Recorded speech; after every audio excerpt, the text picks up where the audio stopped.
It was a quiet afternoon, the kind that feels a little too still when you have one small task you keep putting off.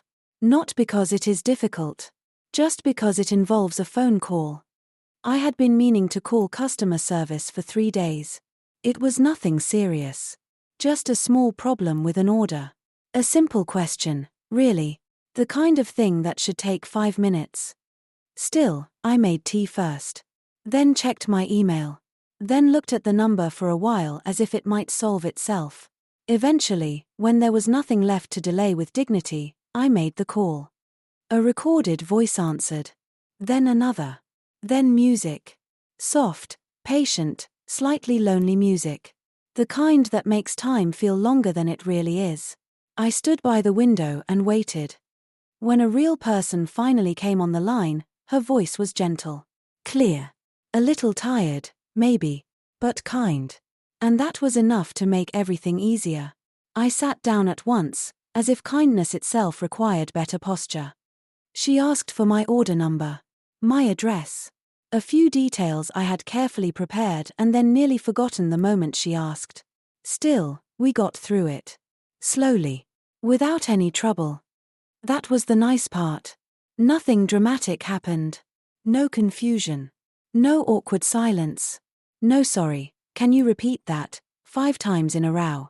Just a calm conversation with someone who seemed to understand exactly what I meant, even when I didn't say it perfectly. By the end of the call, I felt lighter. The problem was solved.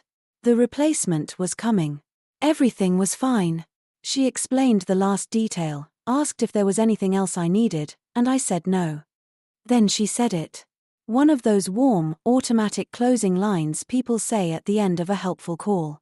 Something soft and familiar. Something in the same gentle family as take care, or have a lovely day. And before I had time to think about it, before my mind had even fully caught up, I smiled and said, "Love you too." Out loud.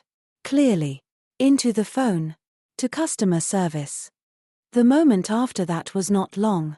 Maybe 1 second. Maybe less. But inside that second there was enough space for me to hear my own voice again, see the whole sentence floating in the air, and wish, very quietly, to take it back. I closed my eyes. Not dramatically. Just the way people do when something small and irreversible has already happened.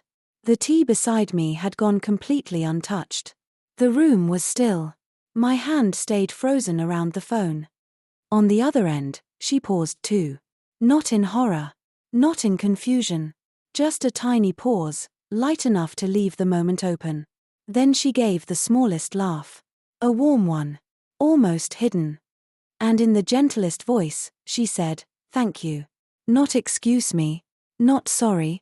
Not even a surprised little noise. Just thank you. As if she had decided to take the sentence kindly and set it down softly between us. That made it worse for half a second. And better the second after that. Because once she answered like that, there was nothing left to do except laugh. So I did. A real laugh this time. The kind that comes when embarrassment has already passed the point of rescue and turned into something else. "Oh no," I said, still laughing. "I'm so sorry. I don't know what I meant." She laughed too. Only a little, but enough to make me feel less alone in it. Then she said, "It's okay. I'll take it." And there was something so easy in the way she said it that the whole thing lost its sharp edges. We said goodbye again, more carefully this time. No extra affection. No emotional surprises. Just a normal goodbye, properly placed. Then the line went quiet, and I sat there with my phone in my hand and the strange, bright feeling of having been accidentally sincere in entirely the wrong setting. I stayed at the table for a while after that, smiling to myself. Outside, someone was walking a dog.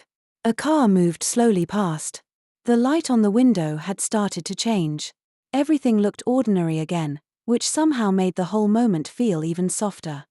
That is the thing about certain mistakes. At first, they feel impossible to survive gracefully. And then, almost right away, they become small.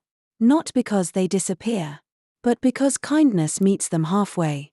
Later, when I thought about the call again, I didn't hear the wrong words first. I remembered her voice. That little laugh. That quiet, generous thank you. And somehow the whole thing felt less like something to cringe at, and more like one of those odd little moments that only happen when you are trying your best in a language that still catches you by surprise.